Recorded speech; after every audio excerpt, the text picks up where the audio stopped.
Alrighty. I saw a timer going, and I was like, I guess we need to start going. I don't know if it's a small bomb. I think that's what that means. Okay. Cool. Well, thank you guys so much for coming out here today. I really appreciate it. We have got a little bit of a sneak peek into what it takes to make some levels and some design elements within Killing Floor 3.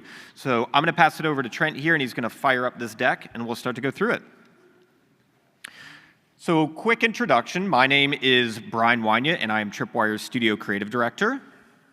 My name is Chris Goodwin. I'm the lead level designer. I'm Jared Creasy, Senior Community Manager at Tripwire. You might know me better online as Yoshiro if you hang out in our Discord or various forums. Hello. And I'm Trenton Mendoza. I'm the Senior Marketing Manager at Tripwire. It's been a little bit since we've had Killing Floor at PAX, so we're super excited to give you a sneak peek behind the curtain here. Yeah, I'm seeing my teeth like that. I will preface that those were fake teeth that our UI guys just made look like my real teeth. So definitely double guessing that thought now. All right, let's move over to building a dystopian world. Let's talk a little bit about what dystopia means and what dystopia means within Killing Floor 3, right? How many of you guys are fans of Killing Floor? Hopefully a few, and you didn't just, okay, awkwardly show up. Awesome. I don't know about you guys, but for me, it's always been very challenging when someone's like, tell me about your zombie game. And it's like, they're Zeds, they're not zombies, right? I hate to be that guy, but like there's a pretty clear delineation between like a bioengineered monster and the undead. So when we started Killing Floor 3, we were basically talking about if we go post-apocalyptic, that will kind of feed into some of those zombie tropes that might be too much for what we want to do. So we asked ourselves the question of what would happen if Horizon only grew in power over time.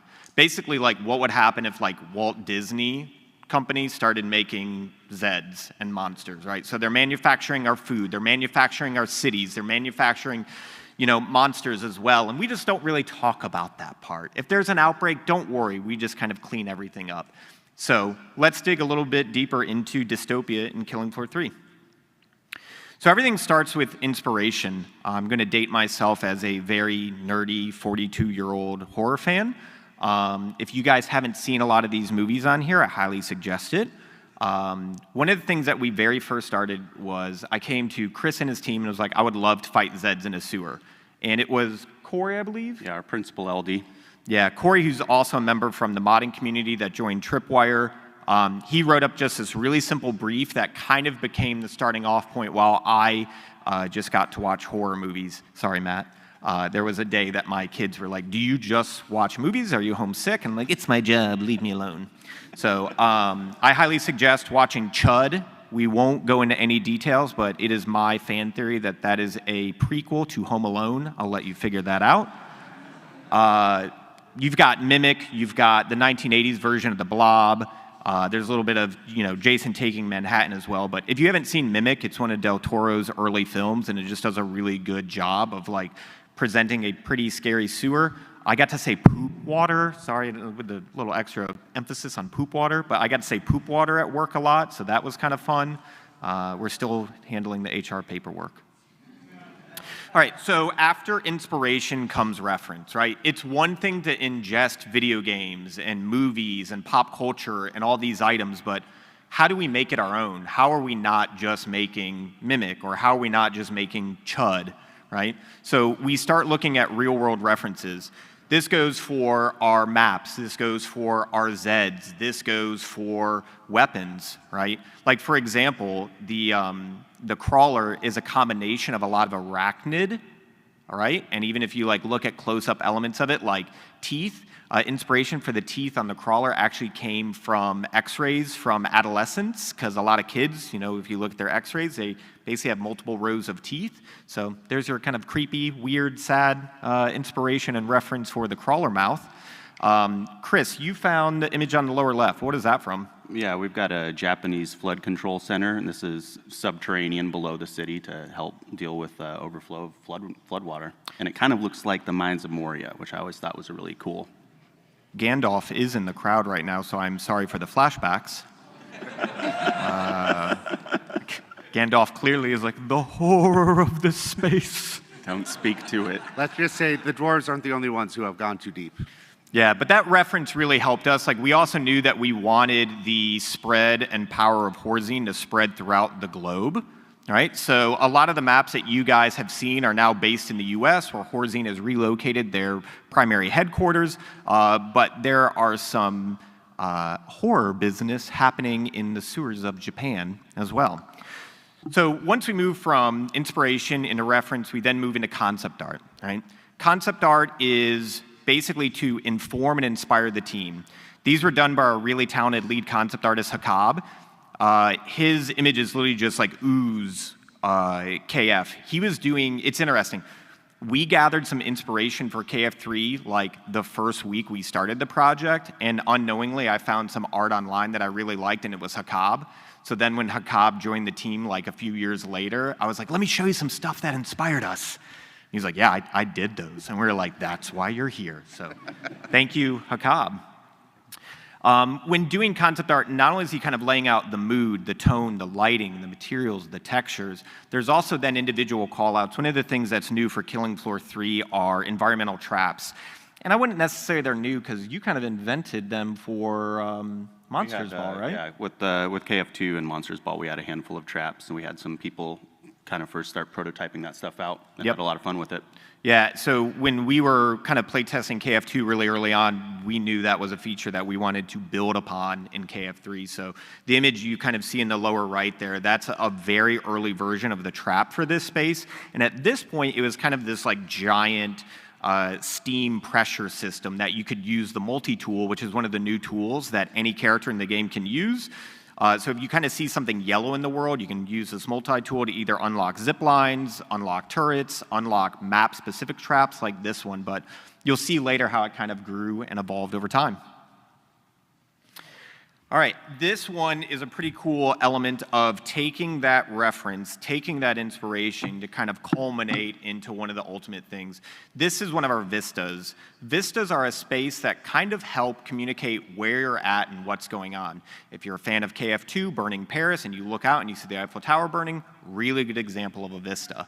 So for KF3, being in these sewers, kind of communicating that inspiration of the Japanese sewer water system, there is a new system, or a new element, I would say, with inside Killing Floor 3 called the mire. I won't go into a ton of detail, so any of you lore hounds, this is something we're really excited about. Horzine is experimenting with this kind of like natural occurring substance called the mire. What happens when you use mire in Zeds? What happens if you use mire with people? If any of you guys, like during the beta or have seen online, like the Chimera, that's kind of the most advanced form of combining human DNA and the mire at this point. Sorry, I'm about to break like NDAs all over the place right here with what I want to talk about with the mire. Yeah, basically there's a teaser of what mire will be, but I want to pass the mic to Chris now and talk a little bit in detail about level design. Awesome. Well, thank you, Brian. This is a really special honor for me to be here at this time and doing this because the last time I attended PAX was back in, I believe it was 2012, 2013, somewhere around there. And I was sitting out in the audience at that time. I came from the community as a mapper. I got involved in some of the mapping contests. I got my roots back with KF1, made probably a dozen maps for KF1, as many or more with KF2.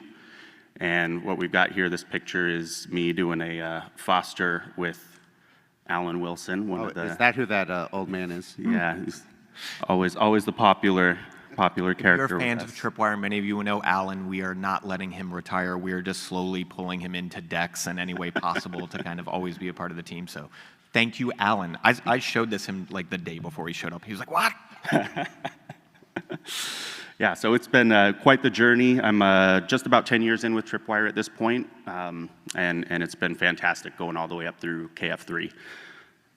Getting into some of the level design. So what we've got here is a block-out image of the map sewers. This is the map that we've been showcasing here with these slides today. And what we've got here is a bird's eye view in what we would call gray box or white box. Early development of the maps. It's going to have very little detail, very little lighting, and it's just enough to convey what the general shapes and area are. All the gameplay is developed in this space and tested and iterated on until the team feels satisfied that we have good gameplay. And from that point forward, it would then pass on to other departments to start giving it all of the poop water and Yeah. Making poop that water. pretty, Et cetera. pretty disgusting, awful-looking poop water. When we prototype in those early stages, we were working at home like during COVID, and my daughters just thought I was playing like Roblox for like 7 hours a day. And then when they saw it look like this, they're like, "What happened to the game, Dad?" Yeah, so speaking of which, here's our segue into, this is a much more recent shot of the sewers. This is what it would look like. This is an in-game shot taken from it. And just to give you guys an idea of kind of what exists behind the scenes, here's some screenshots of the actors that are hidden that we work with in the Unreal 5 engine. So we have a bunch of different views here. There's a lot of actors. Some of what we've got is collision volumes that prevent the players from getting out of bounds. They also keep the Zeds contained, if that can be done. Ooh. And then we've also got the green nav mesh with a system called Havoc, and that controls where the Zeds can and cannot go, as well as the crawler navigation on walls. Yeah, Chris and his team really have to think about a lot of super complex systems to make a play space. It's not literally just like playing with Legos and building an area and be like, all right, go. This work and with the team of our, with the help of our AI team is why crawlers can finally crawl on walls. I know that's something that you guys have wanted for a really long time. It was one of the first endeavors for having Zeds navigate, and then it led into other elements like having the Husk have the ability to fly now.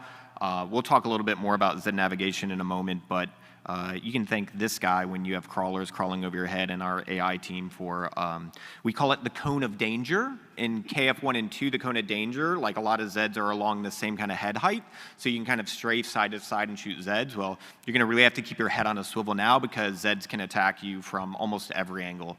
The cone of danger is large. I don't think I should thank Chris for that. No. Direct it to somebody else. Okay, what we've got here is an example of how we've evolved some of our gameplay. One of the things with level design is what can we do to push the player? What can we do to change the environment? How can we, especially with Killing Floor, there's kind of the nature of repetition of you play the same map and you go through it and you continue going wave through wave. And we really wanted to see, while that is a good formula, how we could update that and upgrade that and add some dynamic elements. So what we've got here is destructible walls. Some things start really simple too, like if you guys are making your own games or whatnot, like doors, just a simple door can provide hundreds of questions and challenges. How does the player open the door? Who else can go through the door? Can I open this door? Can you lock that door? One of the challenges that we always had in previous games was Zed's height were determined by spaces, and in particular doorways. So we just got to a point really early on, because I really wanted the Flesh Pound to be the tallest classic returning Zed, and then the Impaler was something that I'd been thinking about for a long time, where it's like Horzine's newest thing. It's basically like if you were to buy a weapon from Horzine and you wanted to take on like a tank, how would you do that with a Zed? And that's what the Impaler was. So the creative inspiration and reference for that was a silverback gorilla meets an M1 Abram and then just shoving a giant knife in its face, right? And so then we're like, dude, how does that thing get through a door? And we were just like, screw it, just destroy not only the door, but the door frame as well. And then that led to Chris and them knocking out certain things. Jared, you like this space because of? So it really, especially in sewers, it's one of the first maps where we're starting to explore adding new play spaces because the Zeds have opened up a way for you. So there are parts to sewers that you can't access until the Zeds Kool-Aid Man moment you, which is coin term, Yep. Feel free to use it. Yep. And all of a sudden, like, not only is there surprise, you look behind where he came from, you're like, oh, that's a new place. I can go there. There's something for me to experience there. And in fact, one of my favorite holdout spots is in this map behind one of those walls. What we've got here is giving an example of a holding space for the players. Now we've got a bunch of different classes that deal with either short range, medium range, long range, and we want to give all of the players an opportunity to be effective in the battlefield. Highlighted in the kind of like red around the perimeter of this image, we have different access points for Zeds. We've got the one with the crosshairs, or the crosshatches rather, where that's a breakable wall. Large Zeds are going to be able to bust in through that, which will change the play space drastically. We've got a trader pod in the middle, And then what we've got highlighted in yellow there is one of our multi-tool traps. So a personal favorite of mine, just a giant fan. And you turn it on and it makes chopped Zeds very quickly. So we've got kind of a control of choke points happening here. Now, throughout this whole entire process, we're playtesting, we're iterating. If you guys are wondering, I spent a lot of money to go to art school, and I think we can all agree it paid off. That might be the best image ever. But in all seriousness, I think Trent has like a file, or a folder just full of like hundreds of these, where they are just simple snipping tools that I grab while we're playtesting. And collaboration is a massive part not only of Killing Floor 3, but Tripwire, how we develop games as a team. So it's like, we'll have good ideas, we'll have bad ideas, and as a team, we got to be able to talk about it. So this was like a really early idea of, this space is really reminding me of Alien, so maybe we can have elements where there's like these researchers that crawlers have kind of cocooned in this area and stuff like that. And then the kind of green squiggle, I'll talk about Easter eggs in a minute, but if there's any Maneater fans out there, that's kind of an elusive idea of like something that we could possibly do. So Chris, and in all honesty, the entire team is very generous with allowing me to provide them with these sometimes very confusing drawings. And then we move on to environment art. We get to a point where we're playtesting the space, we're blocking out the space, and that we need to start adding that art, that poop water, as we will say. Dude, Sandy, HR back home, is like, you got to stop saying this. This is a public place. But yeah, our team has been looking at some really awesome stuff, making some very gross stuff as well.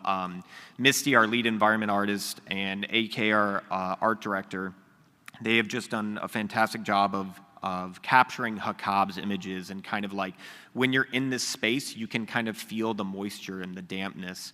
I literally just got a message like before this meeting started as well, where Ed, our audio engineer, there is a chance that if you're exploring this space that you can hear someone mumbling and then like screaming and asking for help underneath that pile of bodies in the middle.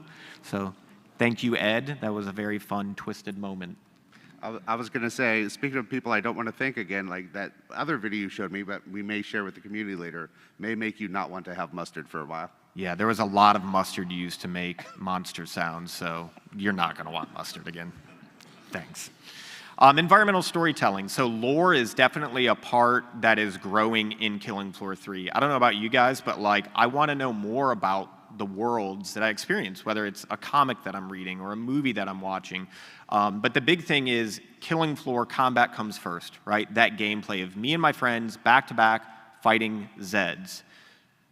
But as we play those maps over and over and over again, we want to layer elements in there that are either a cool, funny Easter egg that you might enjoy, like the audio of someone asking for help or crying or screaming underneath this pile of bodies, but then also alluding to a bigger picture. So this is where you can start to see more of that mire infestation in this area.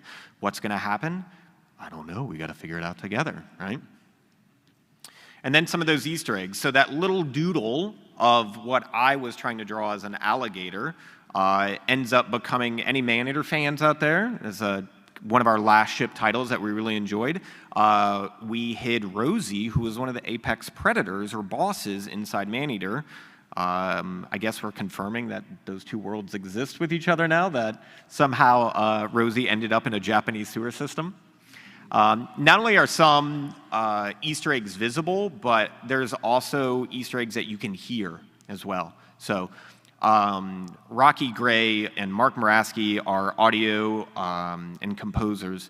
They've done a fantastic job of layering the world with awesome new music, some returning KF2 music as well. But there's also this element where you can take the music slider and just turn it down, and like when you're between waves, instead of skipping that wave, go explore, go work on your assignments, and the audio that you'll hear, it definitely adds to that kind of horror survival element, and Ed has hid quite a few audio little Easter eggs that you guys might remember from some of the past Killing Floor games. So to kind of encompass building a map, you kind of see where it started, and then you see where it ends up. And it's really cool because you can see as we play test things that worked, things that didn't work. Like I think you're gonna see here in a second, there's like in the middle of one of the holdout rooms, yeah, like right there, we put a turret and there was like a table that you could jump on. But it ended up really like bogging the player down. So it's like, let's just blow this space out and give more room for players to kind of navigate. You see that trap that went from a steam one to now it's got a series of pipes that kind of carry some of that gross, disgusting, toxic water that when you use a multi-tool, it will overload that machine, it'll heat up and explode, and then that slime will basically melt. I think I literally got a video yesterday just showing updated slime from Santiago of just like, we're just like, more slime, more! And now there's just like gallons of it pouring out, so thank you for that. But yeah, it's always a really satisfying experience as a developer and as a creator to have a really loose idea and then work with a group of people to make this a reality where you guys get to fight Zeds in these spaces. I will warn you that you will die a lot in this map. It is very claustrophobic. I highly suggest using your flashlight. It is by far my favorite map. It's the most recent map that we've done as well. So I can talk about it all day, but let's talk about one of the most important parts, and that's playtesting. You can see here our capture artist Tiago is playtesting, seeing how all of these things that we've talked about come together for what is your guys' experience as players.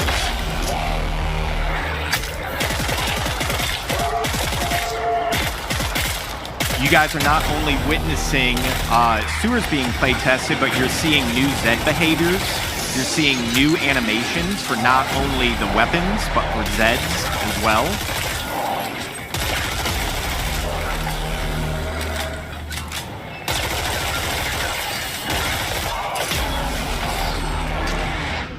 I would like to thank our community for nicknaming the Scrake Dr. Hook. That hook pulling is devastating, but I will show you in a minute a cool way that you can utilize it to work in your favor as well. Also, please always just punch crawlers in the face. Bill Monk, one of the original founders of Killing Floor, you can see he's added back in where like Zed will be reaching for their missing heads. But this moment right here, you're gonna see basically a Scrake and a Fleshpound pressuring Tiago, some other trash Zed get in the way, and that's when the Scrake hit that cyst with it and just exploded. So if you kind of like have that balance there. Sorry, I'm not really sure what's going on with the feed. We'll get that taken care of there. Trent, do you mind checking that out? Maybe a streaming issue, I don't know. Or is the Fleshpound literally just hitting us that hard? Okay. I don't think we're supposed to show that. Yeah, that's not supposed to be here. If it says do not show at PAX East, sorry. We'll try to get this figured out, but... What are NDAs and how do those work?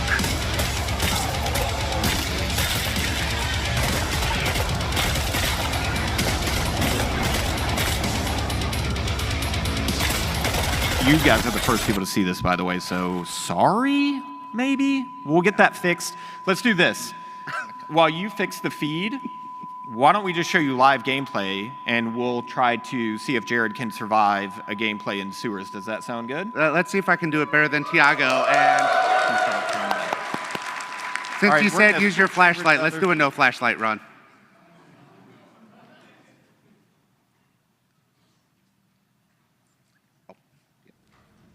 There you go.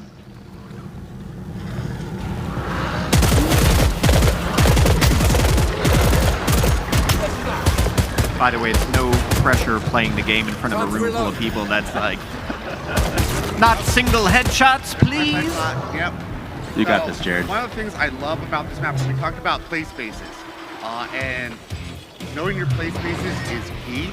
So one of the first things I like to do is make sure I have additional places to loop around, such as to this particular room. As I get rid of this door pass on my trail.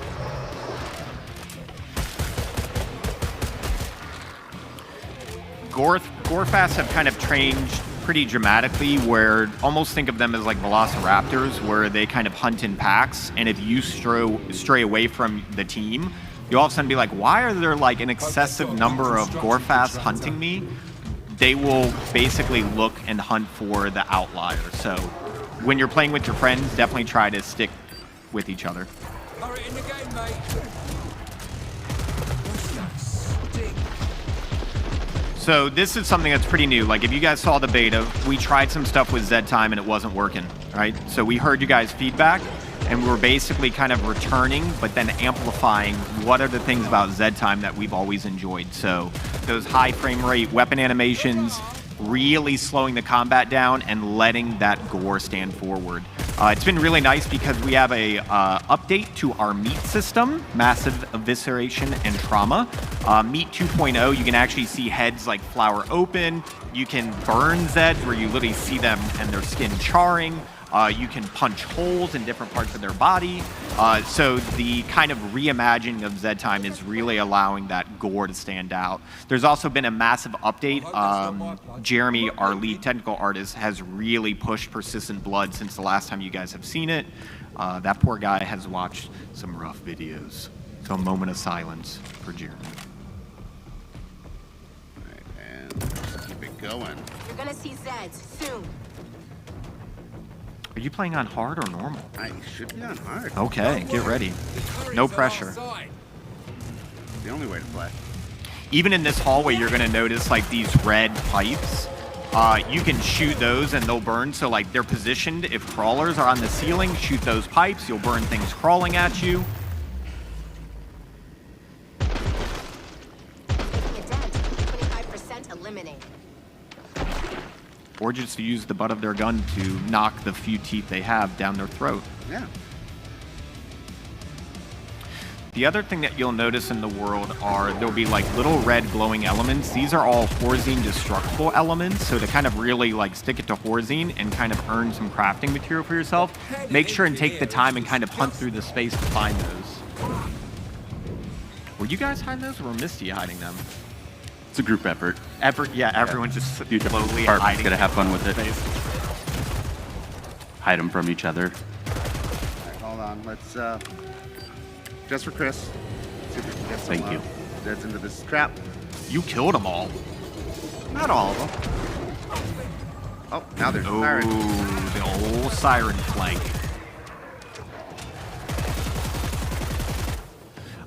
When it comes to Zeds, critical zones are a pretty big thing within Killing Floor 3.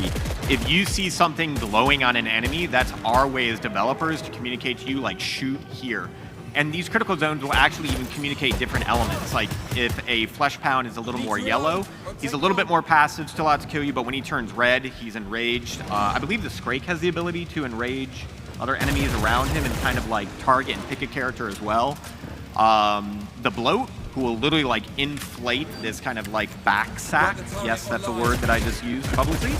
There'll be these glowing pustules on it that if you shoot those, it really helps take him down faster. So if you're low on ammo, you don't have a ton of resources, make sure to prioritize those critical zones to kind of like take Zeds down the fastest way possible.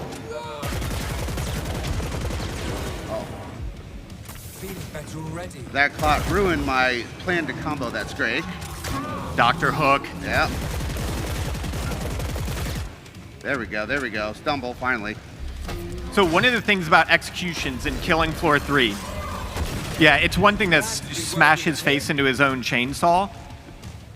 Try to utilize that when other Zeds are around, because when you basically can execute the Flesh Pound and the Scrake, when you execute those big Zeds, you're basically sending their kind of like system inside of them into overdrive, and when they explode, they will kill other Zeds as well. I also believe you get a little extra dosh for execution. Yeah, I think so. Okay. So if you're short on cash and need to take out a horde, just start executing big Zeds. It's that whole risk versus reward plan that we have. Is that Doc Brown? I love how Doc Brown came from the future for Killing Floor 3. I love it.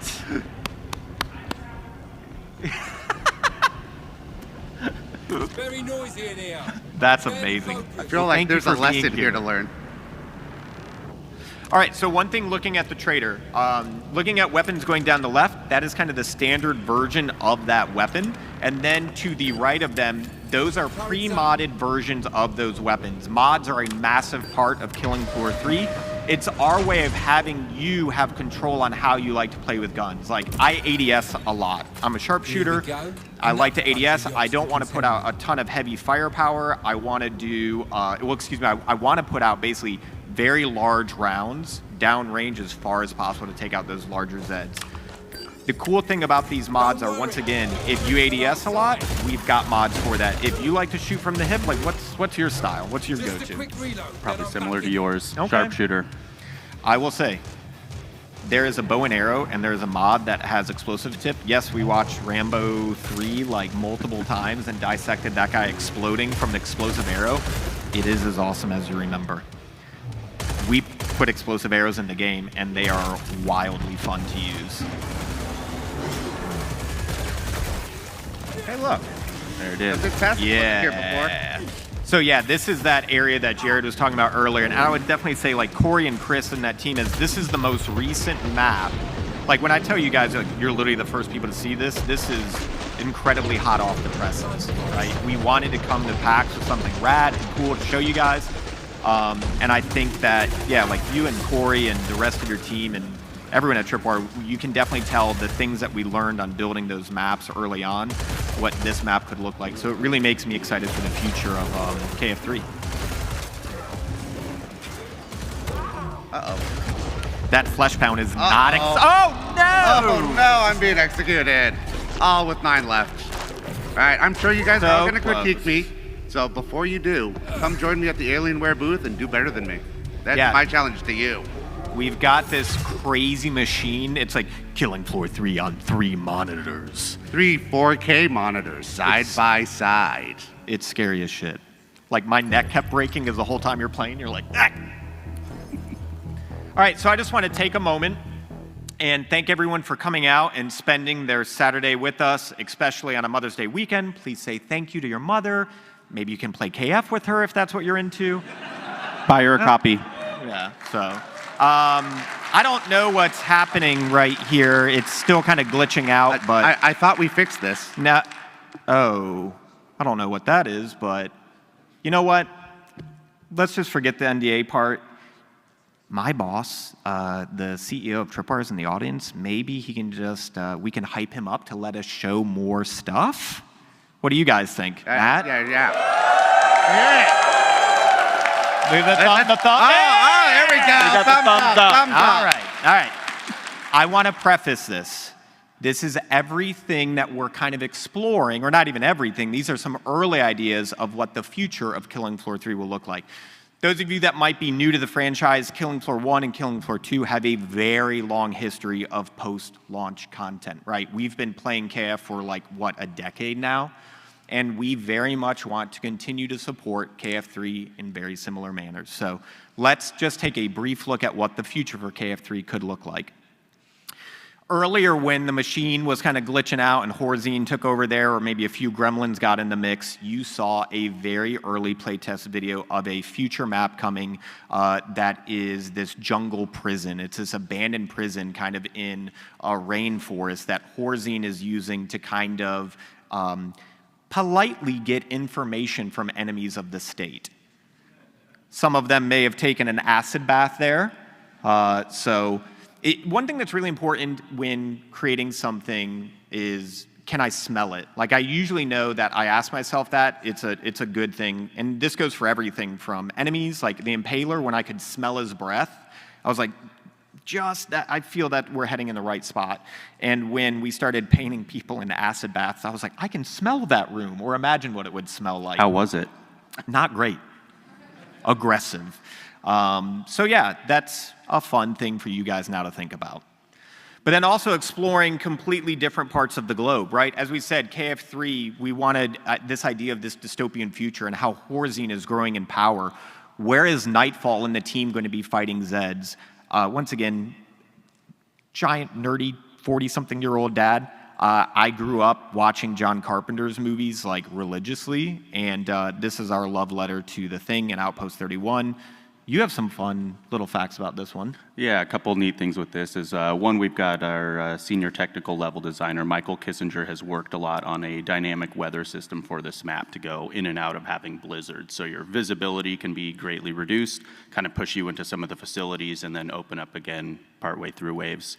And then this map has been spearheaded by Jeremy Raymond, our senior level designer, and he was a big fan of the Outpost map in Killing Floor 2. So you'll see some inspiration from that. I just want to throw out, for those who don't know, Michael Kissinger, you might know as Fell, for those of you who have been in the KF community forever, and Chris Goodwin down there, Swift Brutal Death. That's how you might also know him in his fantastic work. Oh my God, it's him. Yeah.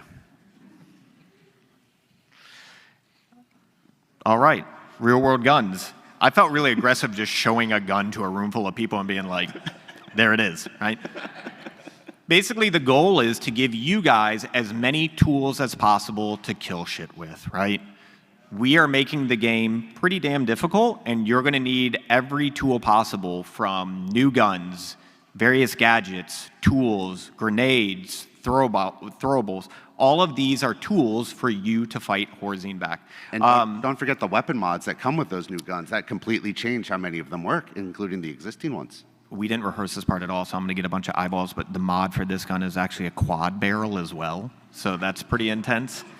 I also saw an animation just beforehand, one thing new, like you'll remember this gun from KF2, but how do we make it even better for KF3? I saw an animation Friday from our lead animator, Daniel, that has a half load and full reload animation subtlety. So it's like on a half reload, if you only shoot one of those barrels, you'll actually use your thumb to cover the unspent barrel when you flick it out. So like that little level of detail and love that they're putting into it is something that we're really excited to share with you guys in the near future. I also just love this gun, so I was like, we gotta get this gun back in here. Returning classics, old favorites, and potentially some new ones too. Yeah, so some of these last ones you see here are guns that have never been in the Killing Floor franchise, but they very much fit with the DNA of what KF is. So Rob Dion, who I believe just had his like 18th anniversary, has been making guns forever for Killing Floor, and the effort that he and his team are putting into these guns, it's wild, like every little nut and bolt and inner chamber piece. So we can't wait for you guys to get your hands on these and kill monsters with them. And then obviously, if there's any DJ Scully fans out there, okay, that guy's ready for it. Awesome. Here's the thing, is bringing back fan favorites. Like if you guys read Mason and Matt, some of the team, they wrote up a little bit of a deep dive into Mr. Foster recently. If you check out our blog, you learn a little bit about Jason Fleming, this awesome actor who did the VO for him. You read a little bit about his lore, how he's a clone of the original Mr. Foster. The only thing lore-wise I will confirm is this is the original DJ Scully. How did that happen? I don't have to explain it right now, but we're in this near future. We've literally got Doc Brown's son here, so believe me, anything is possible at this point, right? But it's not only bringing back fan favorites, but then introducing you to all new characters as well. So we've had a lot of fun exploring what new members of Nightfall will look like, and we can't wait to see you guys use them, those new guns, in those new maps, and fight Zeds in the near future. We're going to move on to a Q&A quick. I think we've got a mic set up here. Mike? We have Mike as the mic enforcer. Yeah. So if you guys have any questions, feel free to line up and we can answer some questions for you. We will kind of keep some questions to a certain time period because we also then have a giveaway and raffle that we have. And Hopefully then you got those raffle tickets when you came in. Yeah, and then we also have like an area outside over here, so if you guys want to get like a poster signed or you have additional questions or anything like that, we'll be hanging around a little bit afterwards to talk to you as well. Or come visit me at the Alien booth and play Killing Floor 3 in triple 4K. Hi, good morning. Good morning. Got a question for you. So we're talking about the development of maps. What was your favorite enemy, either a new design or a one that you're rehashing for Killing Floor 3? Which one was your favorite to work on, just development-wise? I will, like, why don't you start? You tell me yours. The Husk. The Husk? I think the Husk was probably my favorite in Killing Floor 2, and then what we've done with it in Killing Floor 3 in terms of giving it the abilities to leap up onto buildings and leap from building to building. It just adds a whole other layer of where the player needs to look and engage in combat, and it gives the sharpshooter something to really account for and take out. That'll help the team a lot. So it's the Husk, hands down, for me. I'm going to say Scrake. Grew up a big Friday the 13th fan. We really wanted that element in there. If you guys haven't seen, we did this awesome kind of like marketing beat with this guy called Sculpture Geek, where he did like a real world sculpture of the Scrake, and just seeing that come to life when it was like an idea in your head, and then seeing how many players that the Scrake has killed. It sounds a little weird, but it's really enjoyable. Chris is correct. It's the Husk. Thanks, Jared. I'm going to go Solidarity. with the newly redesigned Cyst. Just seeing the first concept art for that was pretty gnarly. And then we spent a lot of time on that first Zed reveal video. That was one of the first creatures, I think, after our Flesh Pound teaser trailer that everybody got to see. So It was aggressive. yeah, working on the Cyst video was a ton of fun. Yeah. Thank you. Yeah, thank you. Hello. Good morning. Morning. I was wondering if there's any plans for any more like progressional maps like Zed's Landing, where, you know, the kind of map evolves as it continues to go on in the waves. I can't say that we have specific plans at this time, but I've definitely enjoyed some of the more kind of dynamic and evolving maps from KF2, and any opportunity that we have to, you know, expand on and do some cool cinematic stuff like that, absolutely. Awesome. Thank you. Thank you. Hey guys, epic advancement on the gameplay. Looks like it's going to be even better than the past games. Thank you. I'm a big fan of the Killing Floor, and I also play Killing Floor Incursion on PS1 on VR.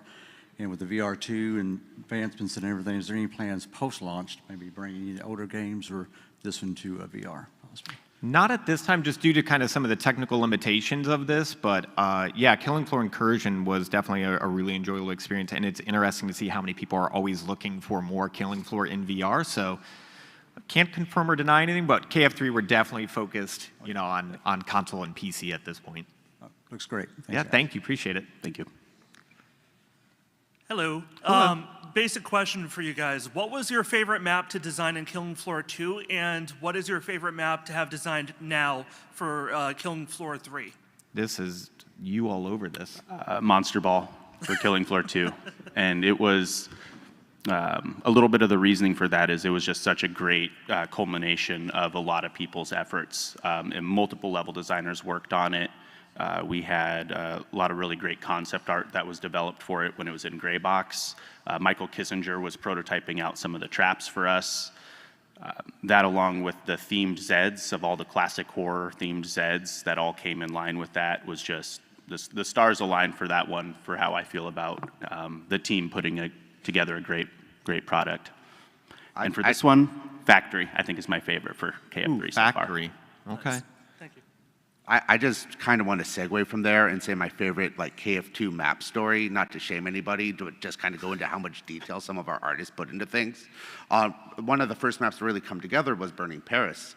And that fantastic, beautiful vista, great gameplay loop. It was really fun to play, but it was also one of our first, hey guys, there seems to be a performance issue in this map, what is it? And then somebody noticed, whenever you look down this street, that's when this issue happens. And then we kind of narrowed it down. It's the ambulance that has the world's most detailed ambulance interior. But the doors are closed and you can't see it.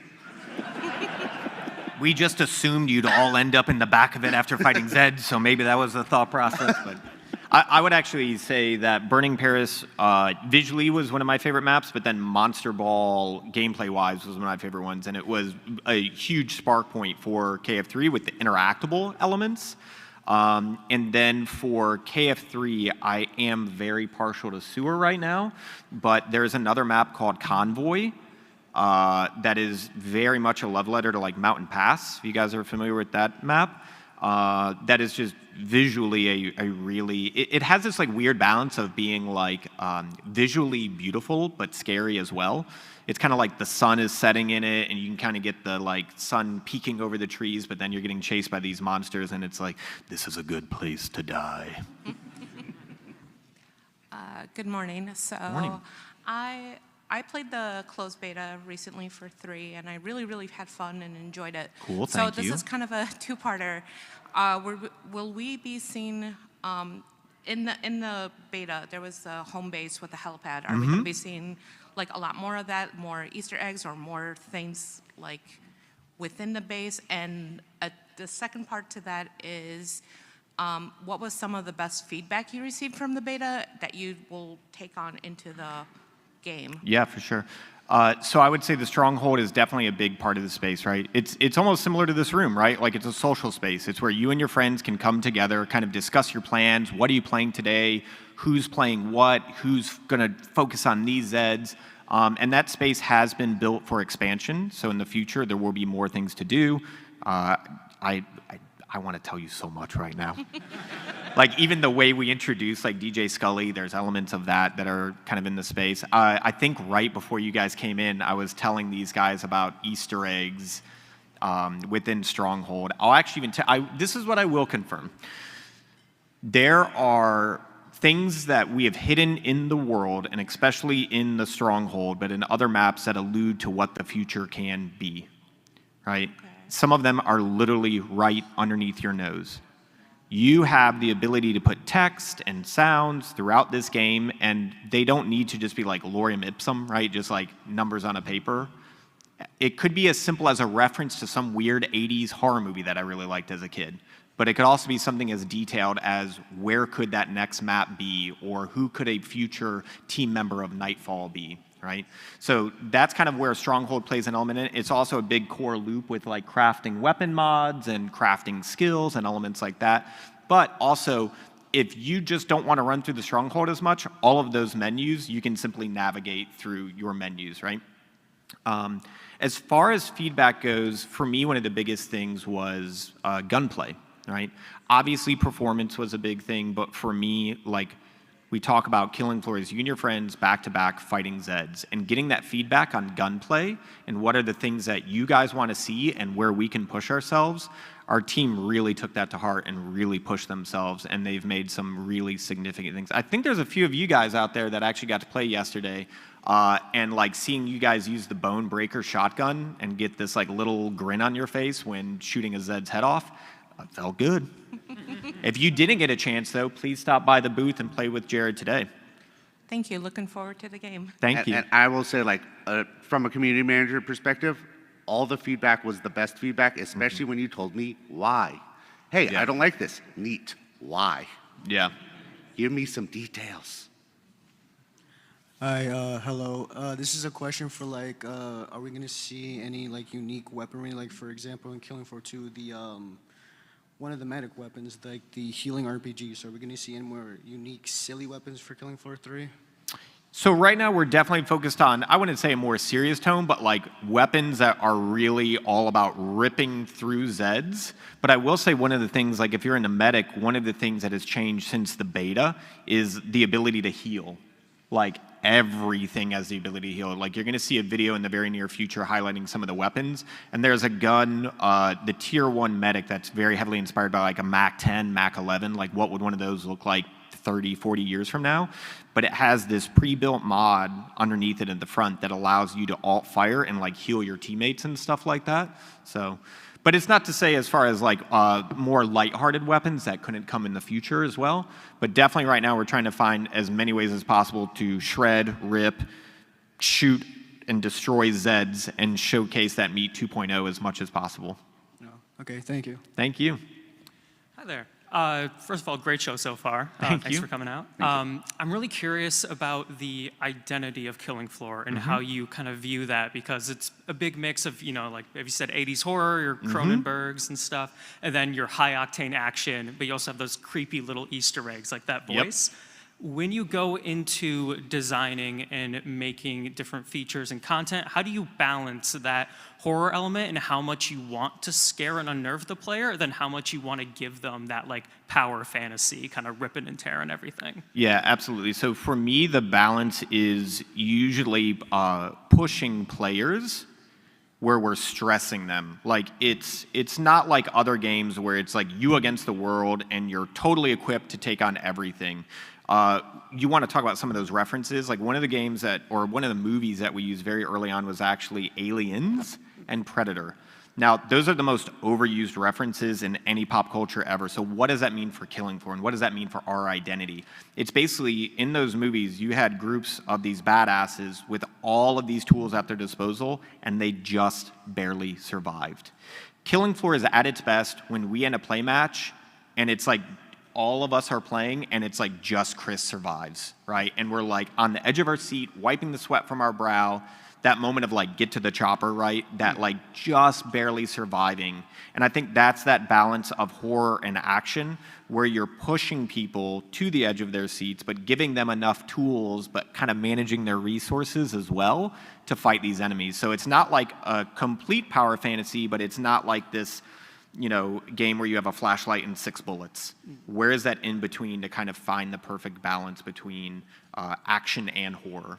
I was going to say, I'm sure many of you have been in a late night session with friends where you were holding great, everything was perfect, and then the Scrake busted into the room, and you all went different directions, and then there's a lot of screaming about where you're all meeting up, and then who's chasing who, and hopefully you all didn't die, but many of you did.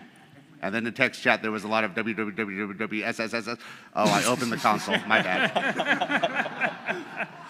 Awesome. Thank you. Thank you. A little less serious question about development. I was just curious, because in Killing Floor 2, I absolutely adored the weapon functions, and in Killing Floor 3, I'm assuming you put just as, like you said, it's just as much detail. Have any of you guys fired weapons and like gotten that actual experience? And then I have a second question. Are you guys even a balanced squad when you play? Like, do you guys get pretty high in the floors? I'll start with the balance one. There's a reason we didn't play Hell on Earth. Like we have a group that is a series of fans that are very intense, and we play test and we observe them, and they keep joking. Rage Quitters, I'm sure you're watching this. He has invited me multiple times to play Hell on Earth and teach me how to survive at that level, so I'll probably need to take you up on that. Can you are you at Hell on Earth level? Like, can you in the level design team? If we set Strong so flex. with the balance when we're testing stuff out is we have certain levels of character. So if we're doing the lower stuff with normal, then we'll set it to 0 to 5, and if we're doing hard, we go up to 15. And Hell on Earth as we max some of the stuff out. So we have systems in place of like how we want to test that stuff out appropriately. Yeah. As far as shooting real world weapons, I was literally just showing these guys where I did a test at a gun range like the first month of development where I had to use a shotgun to shoot a paper target of saving a hostage. I did it better than you think, so if you're ever in that scenario, I got your guys back. You might get 1 or 2 pellets peppered into your cheek, but let's be honest, you'll get a really cool story out of it. I'll just add on to that, because it's been a little bit different since we went all work from home, but there are times when the majority of Tripwire has had some range time, has had time with all the weapons. Like our 3D artists have had weapons, you know, disassembled in front of them so they see how they work and how stuff works. Okay. So there's a lot of people who care very deeply about not just the looks, but the feel and things like that. I have one more follow-up question. Please. Do you guys have favorite weapons that you got to shoot in real life? MP5. Hell yeah. Yeah, MP5 Auto was MP5 is the easiest and greatest weapon to feel, but shooting like an MG42 or MG3, the modern equivalent, there's nothing like it. It's just weird. Because I fired M14s. They're like the snipers and stuff like that. They're amazing. Yeah. Fun fact, that was the first trip that I was given a business credit card on, so thank you, Matt, because that was shocking. Taking like 15 developers to the gun range, and they're like, and here's your bill, sir. And I was like, Oh my God. That's a lot of bullets. Thank you so much. They go really fast. Thank you. Full automatic weapons. Yeah. Hi. How have you guys addressed game optimization since the beta, and what can we expect out of optimization at launch? Yeah, for sure. So performance was one of the larger bits of feedback. Aaron Molina, our technical director, and in all honesty, every developer, because performance is a little bit of everyone's job, we've been really focused on it. And in fact, that is basically our primary focus right now is like balance, bug fixing, and performance. And I mean, like we literally sent Jared with a build Thursday at the booth? Wednesday, but yeah, starting Thursday. We had an updated build for him yesterday. So if you came by the booth Thursday and you played it, go back to the booth today. There is already a new build with better performance, more updates, more balance in there. So basically every day we're just continuing to look at any element that we can improve performance to make the game enjoyable for everyone. All right, thank you. Thank you. Hello. Just a quick question. Besides, thank you for DJ Scully and everything. Okay, you're welcome. Thank you. Just a silly question. Are characters going to be into perks? Like how like it's okay. Like I'm so excited for this new game. I really am. I really appreciate it. I cannot wait to play and everything. But is that like something that could continue? Because I'm okay with it. But that's just a quick question. I appreciate it. I will address, obviously, one of the elephants in the room. Another big bit of feedback was basically specialists, right? Let's talk about what specialists mean, right? So originally, the idea was to essentially role play as one of these badass individuals on the team. Learn a little bit more about their story, how they joined Nightfall, what makes them unique. How do you coordinate as a team to fight alongside each other? We missed the mark with that, right? You guys want that freedom and player choice to be any one of these characters that you enjoy and to do any perk. So outside of working on performance, there's also a group of artists, designers, and developers working on what does it look like for any specialist to be any perk. And we kind of attack that from even a creative standpoint. So Cordelia Claimley, who's the leader of Nightfall, how would she come to the team and be like, I need all of you guys to use all of each other's equipments. I need you to not only be an awesome commando, but I need you to be an awesome sharpshooter as well. I need you also to be an awesome firebug, right? So that is something that the team is working on, that you will have that option post-launch. It is one of our highest priorities to address that bit of feedback now. Thank you so much. You're welcome. Yeah, thank you. I will say we're coming up near our end. I do believe we do need to get our raffle. So let's try and do one more question quickly, and then everybody else kind of meet us outside, and we'll be happy to continue. Cool, thank you. All right. I was just wondering, will we see the return of Krampus and Bansetta and some events going on? I will say that there is a Bad Santa Easter egg that I was telling these guys about that was hidden. So he's at least acknowledged that it is somewhere within the world. How that evolves, we will have to see. Depends on how naughty or nice y'all are. Oh my God. All right, so I'm going to pass it to our... The tickets right there. Tickets right there. I'm going to pass it to Trent to do a little bit of a raffle for you guys. Here you go, Jared. Oh, inside here? All right, Yeah, cool. yeah. I'll let you draw. Okay. All right. What is it? And you know exactly which one. That's for last week's one, or the parallel dimension. We're going to do 192239. 39. Oh, there we go. Awesome. And that was for the keyboard. All right, Alienware keyboard. Massive thank you to Alienware. Now we're going to do for the Alienware Pro Wireless Gaming Mouse, 192232. Oh, yeah.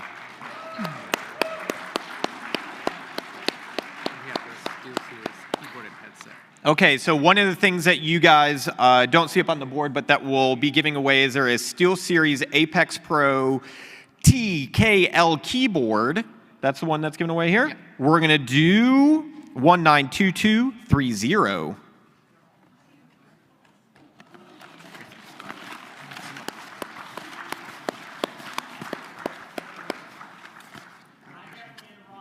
Yeah, we're going to be sending that one out to you, but if come on up, we'll get your information. Yep, same for the copies of Killing Floor 3 too. We'll give out a few of those.